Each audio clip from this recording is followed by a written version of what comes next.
আজকে একটা বড় ধরনের অগ্নিকাণ্ডের ঘটনা ঘটেছে, যেটা হচ্ছে আমাদের পূর্ব লন্ডনের ক্যানিং টাউনের ক্যানিং টাউনের সিলভারটাউন ওয়াইতে এই ঘটনাটা ঘটেছে। এবং ফায়ার ব্রিজ প্রায় 25টা কল পায় সকালেই।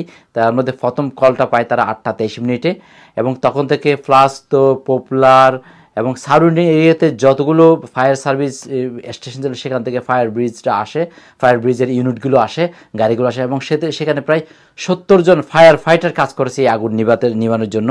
এখন পর্যন্ত আমরা যে তথ্য পেয়েছি সেই তথ্যে 7 জন আহত হয়েছে, এবং একজনকে রাডার দিয়ে আনা হয়েছে। যখন রাডার উপরে উঠছিল ফায়ার আগুন নিভানোর জন্য, তখন রাডার দিয়ে একজনকে আনা হয়েছে বেসিক্যালি। এবং ওখানে বলা হচ্ছে যে প্রায় এই 64 মিটার একটা রাডার ইউজ করা হয়েছে প্রথম পর্যায়ে। যখন আনা হয় তখন প্রায় 64 মিটার রাডার ইউজ করা হয়েছিল। এবং তারা বলেছে যে সারাউন্ডিং এরিয়ার প্রতিটা ফায়ার ব্রিজ স্টেশন থেকে বেসিক্যালি ফায়ার ইউনিটগুলো এসেছে এই আগুনটা নেভানোর জন্য।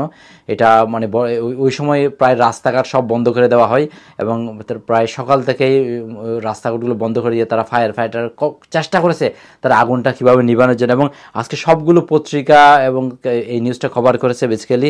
এবং যে এরকমও হয়েছে যে হ্যাকনি থেকেই এই আগুনটা দেখা গেছে। একজন বলছে যে I live in Hackney, I few miles away from Canning Town, I can smell the smoke from this site here. মানে হ্যাকনি থেকেই বেসিক্যালি এই আগুনটা, অনেকে স্মোকটা দেখেছে, অনেকটা ধোঁয়াটা দেখেছে প্রায়। কারণ এটা এটা যারা এইদিকে পূর্ব লন্ডনে যারা লাইম হাউস, যারা এই হোয়াইট চ্যাপেল এরিয়া, তারাও পর্যন্ত তারা অনেকে বলেছে তারা পর্যন্ত এই আগুনের ধোঁয়াটা তারা অনেকেই দেখেছে। এবং এই পরে ক্যানিংটন পুলিশ অবশ্য ফায়ারম্যান তারা যৌথভাবে এই আগুন নিভানোর কাজে তারা পুরোদমে চেষ্টা করেছে, এবং আগুনটা প্রায় অনেকক্ষণ জ্বলার পর আগুনটা প্রায় 70 জন ফায়ার ফাইটার তারা কষ্ট করে আগুনটা নিভিয়েছে। এবং এখন পর্যন্ত যে তথ্য পেয়েছে সে তথ্য যে 7 জন আহত হয়েছে, যাদেরকে হাসপাতালে ভর্তি করা হয়েছে, এবং একজনকে রাডারের মাধ্যমে নিয়ে আসানো হয়েছে, রেস্কিউ করা হয়েছে বেসিক্যালি।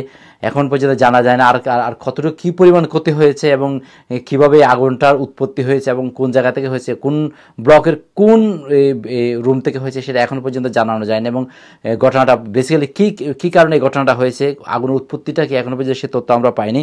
হয়তো ফায়ার ব্রিজ থেকে পরে আমরা ইনফরমেশনটা পেলে আমরা আপনাদেরকে জানাতে পারবো।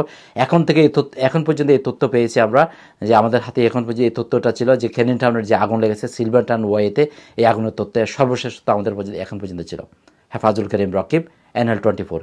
এবং আপনারা NL24 সাবস্ক্রাইব করুন, এবং আমাদের ইউটিউবে আপনারা ফলো করুন